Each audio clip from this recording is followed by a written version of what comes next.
video.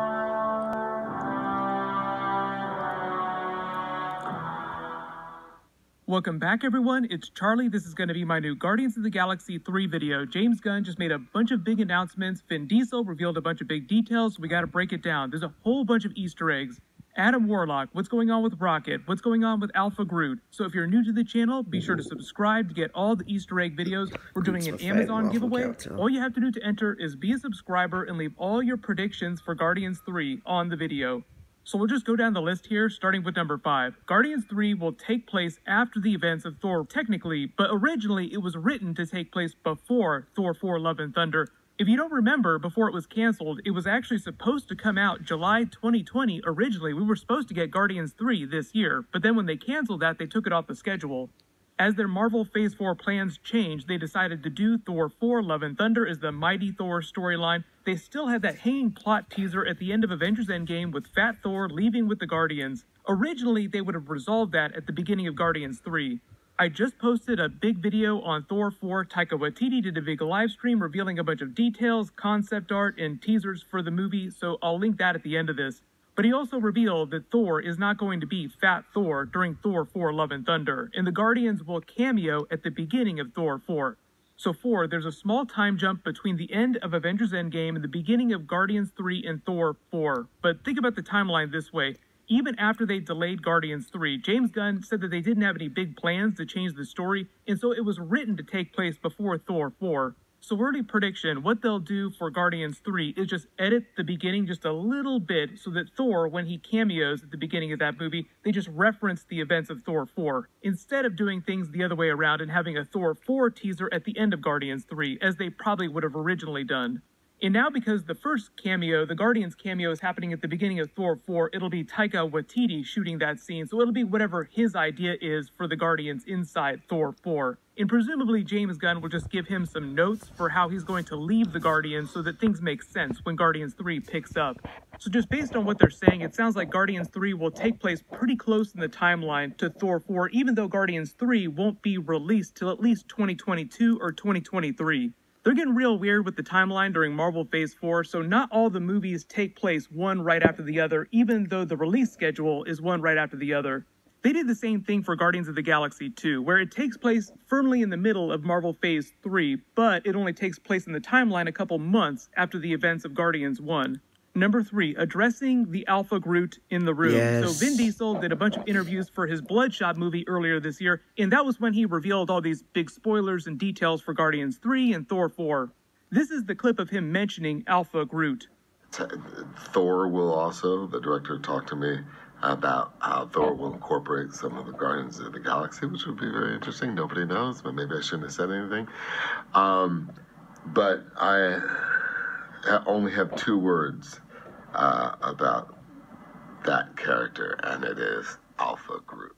So you all ask, what is Alpha Groot? It sounds like the craziest, biggest, most awesome version of Groot. Well, James Gunn actually piped up on Twitter about this because people were asking him, what does Vin Diesel mean? Alpha Groot, this sounds crazy. What's going on? You could kind of feel that James Gunn was a little upset by this because he doesn't want to give anything away. He wrote the script a long time ago, and like I said, they're not changing the script. So whatever's happening to Groot during the movie, it's been decided a long time ago. But it sounds like Vin Diesel actually did give something real away. So he's just playing coy, saying, I have no idea what he's talking about. Maybe he just means the most awesome version of Groot. Obviously, what they're referring to is the next evolution of Groot. What is his final boss form going to be? Vin Diesel is referring to it as Alpha Groot, so I'm assuming it's going to be an even more spectacular version of Groot than what we saw in Guardians 1 when he was full size. The thing about his species is that they don't stop growing. He can keep growing. They changed him a little bit from the comics and the way his powers work. So what James Gunn did when we got to Guardians 2 and Dancing Baby Groot started growing up and we have Teenage Groot now, is that he said that's closer to being Groot's offspring instead of being just a regrowth of the original Groot himself, like it is in the comics. In the comics, if Groot gets blown up, he can regrow his entire body from a single twig. So you put him in a planted pot and you grow him back. He's the same version of Groot. But apparently that's not the case in the movies. But the way James Gunn's talked about it earlier, Rocket and Groot's backstory are the 2 most important things for the Guardians of the Galaxy 3 story. Obviously, you have the story of Peter Quill looking for the younger version of Gamora from 2014. She's still running around. She didn't have any of that character development. She had no attachment, emotional or otherwise, to Peter Quill, so she just took off when the battle was over. Nebula's probably going to be the one to win her over, and it's going to be more about their sisterly bond, and maybe Peter Quill will get some play by the end of the movie. Maybe he'll start to win her over slowly. But really, it's more about Nebula and Gamora's storyline. So when James Gunn was talking about the movie on Twitter, he was talking about how important Rocket's past trauma, confronting that in the scars on his back, what happened to him, how he was created, is going to be to the story of Guardians 3. So think about the Guardians movies this way. Each of the movies has had some sort of confrontation with a father figure. Like the first movie, you have Thanos as the father figure. In Guardians 2, you have Peter Quill confronting his father, Ego the Living Planet. So because so much of Guardians 3's story is going to turn on Rocket's backstory and Groot as well, it sounds like they'll be confronting Rocket's quote-unquote father, if you want to call him that, the person that created Rocket Raccoon. That'll probably wind up being the main villain of the film, even though we do have Adam Warlock. So don't worry, Adam Warlock is part of my video here, but he's probably not going to be the main villain. There are actually some clues about who created Rocket Raccoon in the movies. This is James Gunn's quote right after Guardians 2 came out when he was talking about the future of the characters in the MCU. He said, "We're going to learn more about where Rocket comes from in the coming sagas. It'll be a little bit different from the comics. We already know a lot about where he came from. It's a little bit more horrible than it is in the comics when you come down to it. We will learn more about that." We know that Rocket comes from Half-World. We got them in the lineup during Guardians 1. That's confirmed. That's where he comes from in the comics, but they're going to do a different version of his backstory in the movies. James Gunn is known for doing really weird, really deep-cut comic book characters, so who created Rocket Raccoon in the MCU? Well, there's a really big Easter egg for it during Guardians of the Galaxy Volume 2. After they escape that Sovereign fleet at the beginning of the movie and they meet Ego, the planet that they land on is called Burhurt, which is an anagram of Herbert, the High Evolutionary's real name, Herbert Edgar Windham, who also appeared for the first time in the Thor comics. So now you can kind of see the fun of including Thor in a cameo during Guardians 3. One of his trademark things that he does in the classic comics is evolving animals into humanoids that could walk around and talk, just like Rocket Raccoon. So just remember that James Gunn said that Rocket's origin in the movies is going to be different from the comic book story. It'll be way darker. So because each of these Guardians movies is about the Guardians confronting their past trauma head-on, the way Peter Quill did with Guardians 2 with Ego the Living Planet, confronting his trauma over the death of his mother, Groot sacrificing himself in the first movie, it sounds like Rocket's going to be confronting his past trauma in his creation through this high evolutionary villain.